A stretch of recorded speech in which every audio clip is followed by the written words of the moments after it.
Hey guys, welcome back to my channel. So I'm graduating in May with a BS in biology, and I thought I would come on here to share with you my tips and my tricks and kind of what I've learned over the past 3 or so years being pre-med.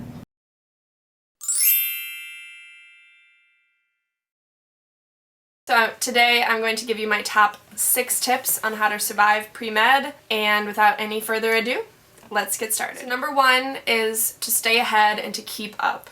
And that can be with your schoolwork, with your volunteering, with your shadowing, and with test prep and applications in general. So what I highly recommend is staying on top of your schoolwork. You cannot wait until the last minute to study. I usually plan out my study schedule a few weeks in advance prior to any test. It's a pretty good amount of time to be sufficiently prepared for a test, so staying on top of that will give you one less thing to stress about.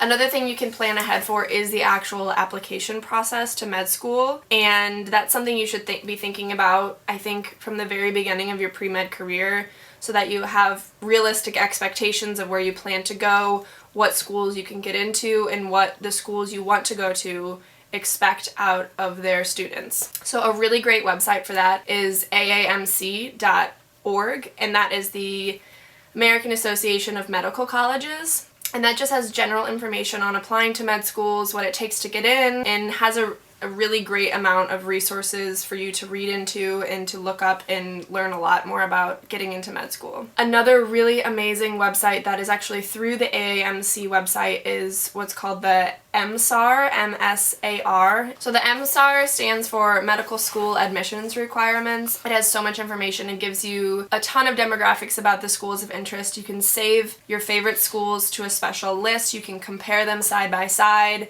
and it really gives you a lot of the most basic information on the schools and is a great starting point for looking at what medical schools interest you. Another really important thing to prepare for and to stay very ahead of and on top of is preparing for the MCAT.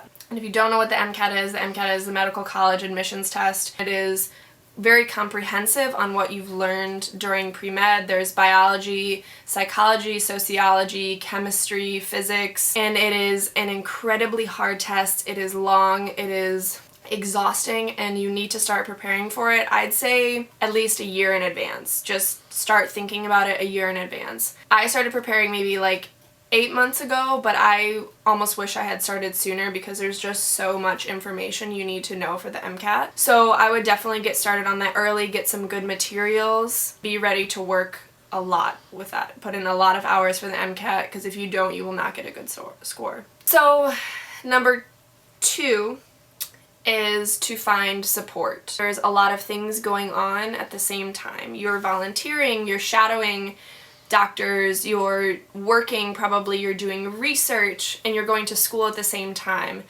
And sometimes you want to have a social life too, so there's a lot of things going on at the same time that makes pre-med so incredibly hard, and it's stressful. So find support, and that can be, for me, it's twofold. It's academically and it's emotional support. So academically, that means, speaking to your professors, knowing who to ask for help when you're stuck on a problem or don't understand a concept, where the pre-health office is on campus, the pre-med office, what, supplementary books you might need to buy, or what websites work well for you.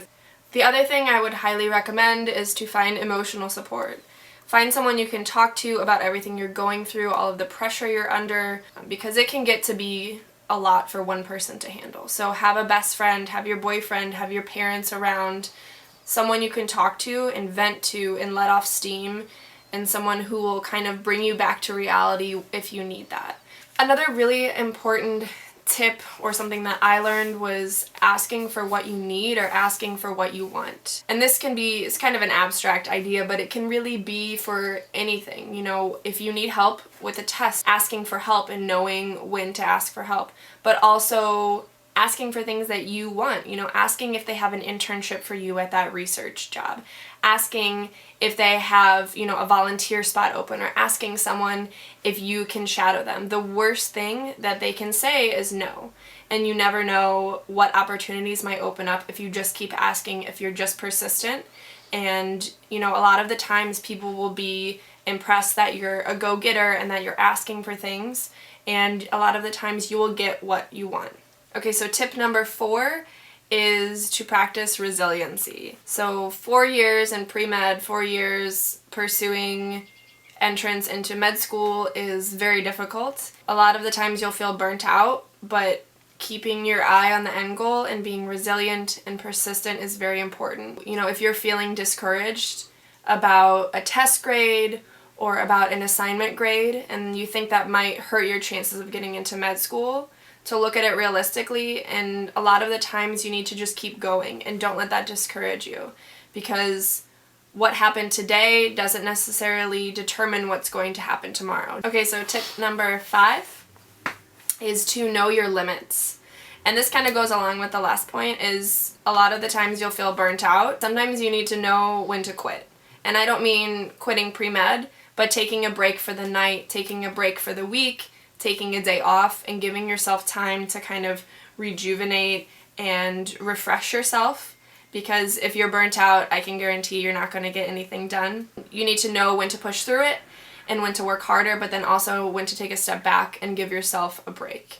And last but most certainly not least, tip number 6 is to do what you love. Pre-med is hard, med school is even harder, and then there's residency after that, and then there's a lifetime of being a doctor. And you should only do it if you absolutely love it. It is too hard of a road, it takes too much time, and it is too taxing to do if you don't absolutely love it. I see a lot of people who are brought into pre-med or going to med school or becoming a doctor for the money, or for, you know, there's a sense of pride in being a doctor, and that's all fine and good, but I think there needs to be an underlying passion within too. It's just too much work to do if you don't love it.